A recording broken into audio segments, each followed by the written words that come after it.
data centers are popping up all across Alabama. Yeah, there are dozens already in the state, Northeast, Georgia, and Texas. And according to the data center map, there are 19 data centers in our state, the majority of them here in central Alabama. 8 listed in our viewing area by the data center map. Some are still in the works, like Project Marvel.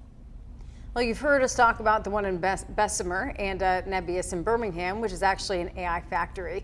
The two are similar, but they're not exactly the same. IBM describes a data center as a building housing infrastructure to run, deliver, store, and manage application and services. Nebius says that AI factories are not like traditional data centers used for general purpose computing, but are rather built for the entire AI lifecycle. In the grand scheme of things, these are both data centers, but this is not where your iCloud photos are stored or where your Netflix is run out of. This facility itself is designed and purposely built to run AI workloads. We have our WVTM 13's Lisa Crane joining us live and local in Birmingham this evening. Lisa, you've been speaking with people today about the planned artificial intelligence factory. Can you tell us what you've learned today? Yeah, the AI company Nebius already owns a 75-acre parcel here. It's the site of the old Regions Operations Center off Lakeshore Parkway. And you can see the clearing work has already begun. They're actually tearing down that massive building. This is they wait for the permits to start construction on what they call an AI factory. But there are forces out there trying to stop them. Artificial intelligence involves a lot of data. That data takes up physical space in massive servers that live in huge buildings like this. The AI company Nebius wants to build this AI factory in Birmingham.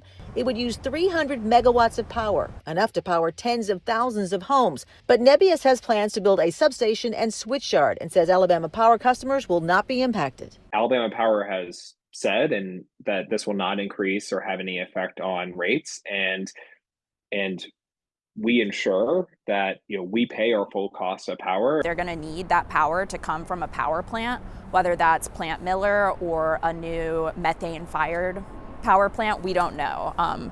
So just constructing a new substation next to the facility does not address the concerns about its power consumption. Ryan Anderson is an attorney at Southern Environmental Law Center. She's concerned about the power draw and water consumption these AI factories and data centers demand. But Sutter says Nebius wants to partner with Birmingham and address any environmental concerns or worries residents may have. He says the factory will benefit the community, especially at schools. There will be tens of millions of dollars annually in tax revenue associated with this facility.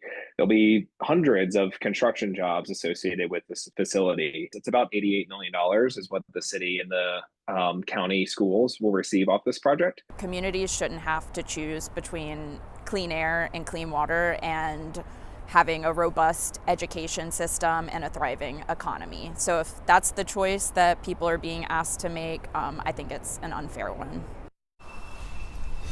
Now, this issue is going to be discussed tomorrow, specifically the issue about the power substation. It'll be discussed at 3 o'clock tomorrow during Birmingham's Zoning Board of Adjustments meeting that's happening at City Hall on the 3rd floor. Live in Birmingham, Lisa Crane, WVTM 13. Lisa, thanks. One concern about AI factories and data centers, how it might affect our electricity bills.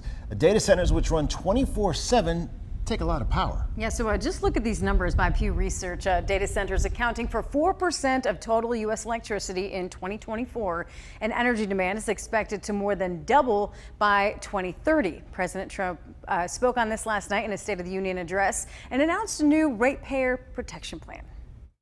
We're telling the major tech companies that they have the obligation to provide for their own power needs. They can build their own power plants as part of their factory so that no one's prices will go up. And in many cases, prices of electricity will go down for the community, and very substantially down. The president didn't share details about how this would all work, but we did reach out to Alabama Power about how they handle large load customers like data centers and AI factories. According to the company, data centers do not make power bills go up.